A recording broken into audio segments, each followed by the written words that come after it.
Good morning la Terre, chers amis youtubeurs et youtubeuses. Je vous retrouve aujourd'hui pour vous parler de la conjonction Soleil-Sirius qui a lieu cette année le 5 juillet. Ça oscille un peu entre le 5 et le 6 chaque année, voilà. Bon, suivant les périodes plus ou moins éloignées dans le temps. Donc, en fait, je vous dis conjonction, mais la conjonction est quand même large, car, mais c'est-à-dire, c'est le moment où le Soleil et Sirius sont le plus près possible de l'année. Euh, Ça a lieu à cette époque, donc cette année, le 5 juillet. Il faut dire que le Soleil, donc si vous voulez regarder le ciel, le Soleil se trouve dans la constellation des Gémeaux. Et oui, je vous avais dit, il faut bien regarder ma vidéo explicative. On dit en astrologie occidentale que le Soleil est en Cancer, mais d'après la précession des équinoxes, le Soleil se projette dans la constellation des Gémeaux actuellement. Voilà. Et quant à Sirius, il est toujours dans la constellation du Grand Chien. Voilà. Alors Sirius est une étoile, bon, c'est une étoile double, vais vous en parler au point de vue astrophysique. Et puis d'abord, je vais vous en parler un peu pour la symbolique. C'est une étoile assez mystérieuse pour laquelle on associe bien des histoires ou des légendes, et notamment avec le peuple Dogon, et je vous en parlerai un petit peu euh, plus tard. Voilà.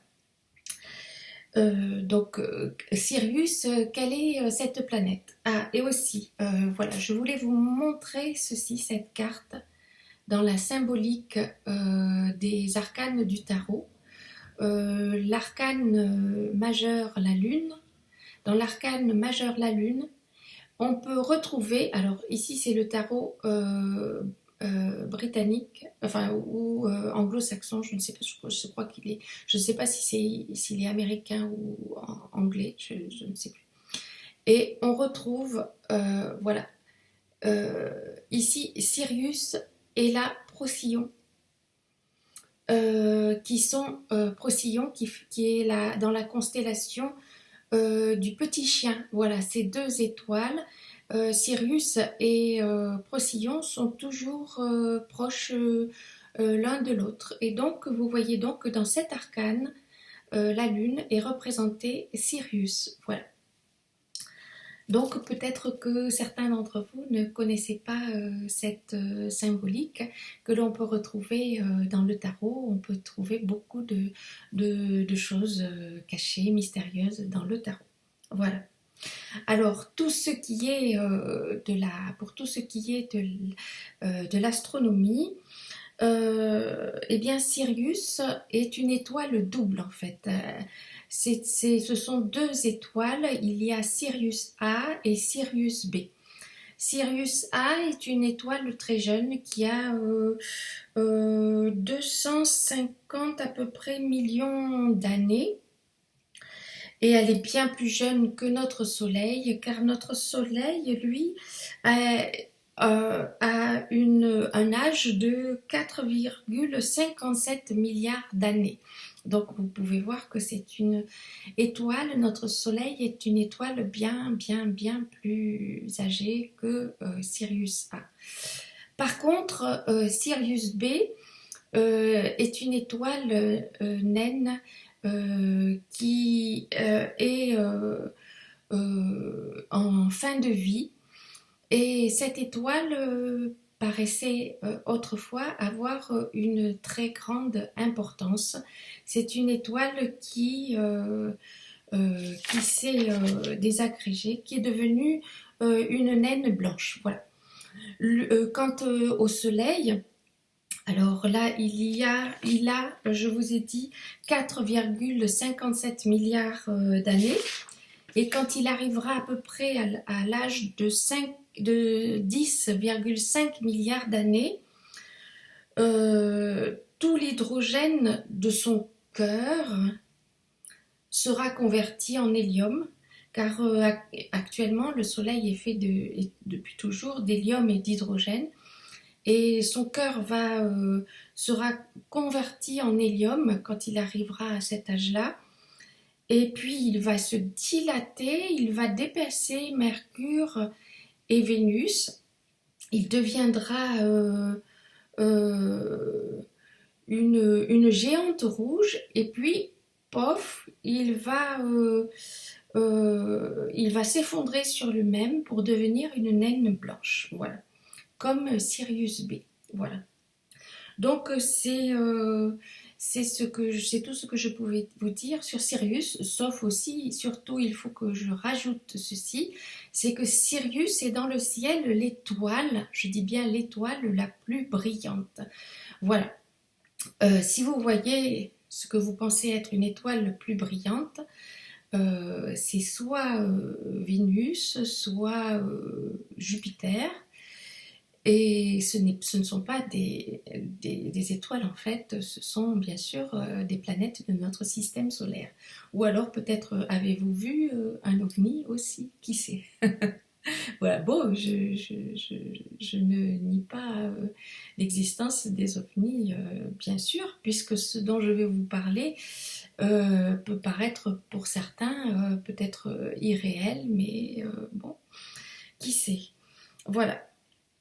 Alors, donc Sirius est Sirius est l'étoile la plus brillante dans le ciel, et c'est pour ces raisons que l'on a associé l'idée d'être une étoile guide, parce qu'elle est là, la plus brillante, on se repère à cette étoile, et elle est donc l'étoile guide.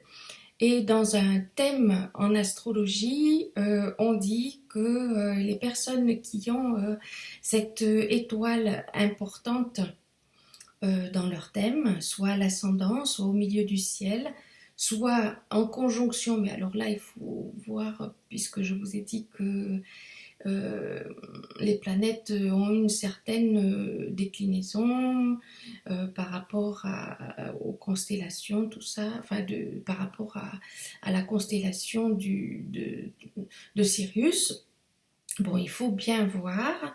Et donc lorsque cette planète est dignifiée dans un thème, j'emploie le mot dignifié, ça veut dire qu'il présente des aspects importants, soit à l'ascendant, soit au milieu du ciel, comme je vous ai dit, ou alors conjoint, vraiment, il faut voir un point du ciel important.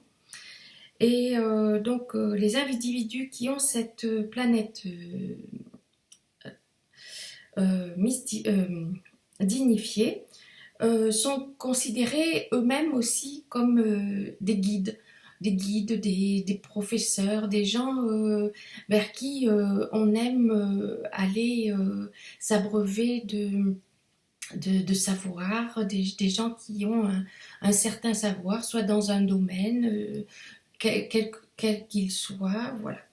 Et ça peut être des guides surtout spirituels, voilà. Donc, et la couleur associée à Sirius, c'est le blanc irisé, et la pierre, c'est le béryl, voilà. Alors, donc, quelles sont les légendes qui sont associées à Sirius? Bon, il faut savoir que il y a certaines personnes qui se posent des questions sur comment est arrivée la vie sur Terre, et puis il y a certaines révélations de certains peuples, comme les Dogons du Mali, ou alors aussi les aborigènes qui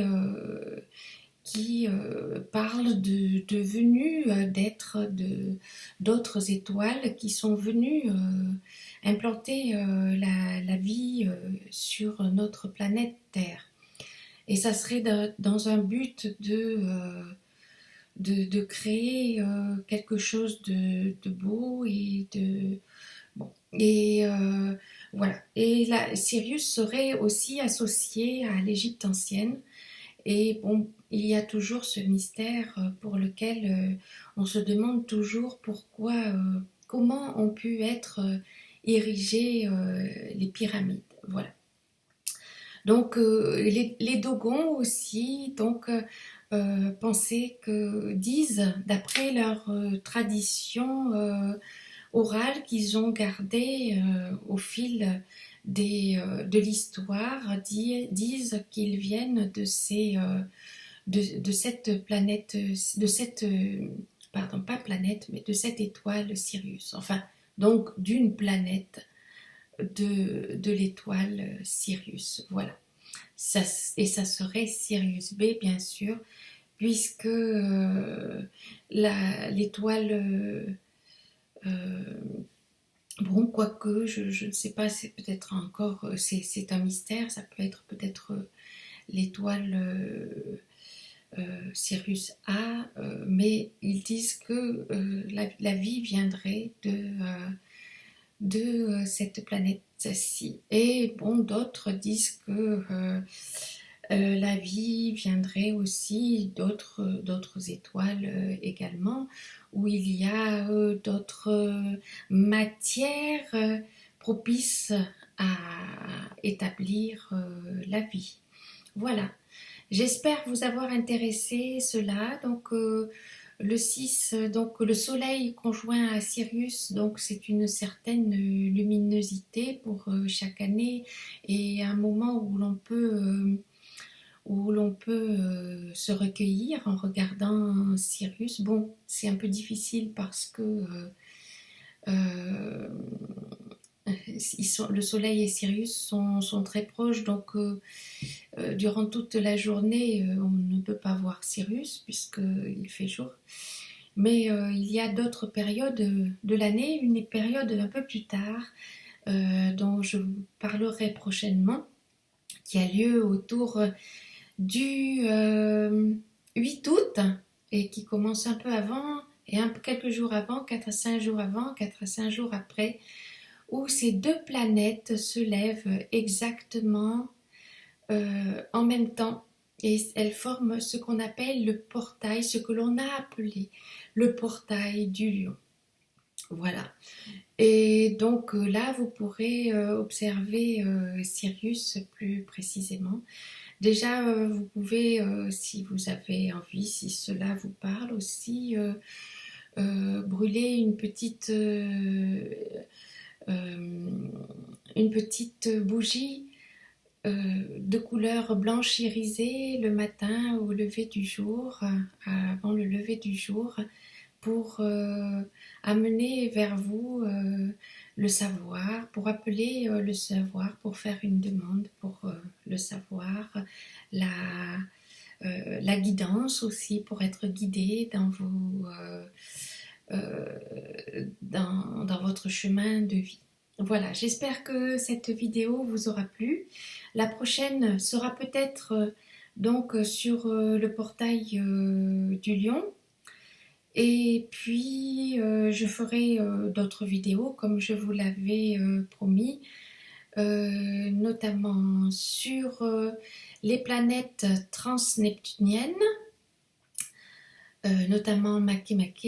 Et puis aussi une amie m'a suggéré aussi de parler du vertex, qui est un point fictif, mais qui est très intéressant, dont on peut parler dans un thème. Voilà.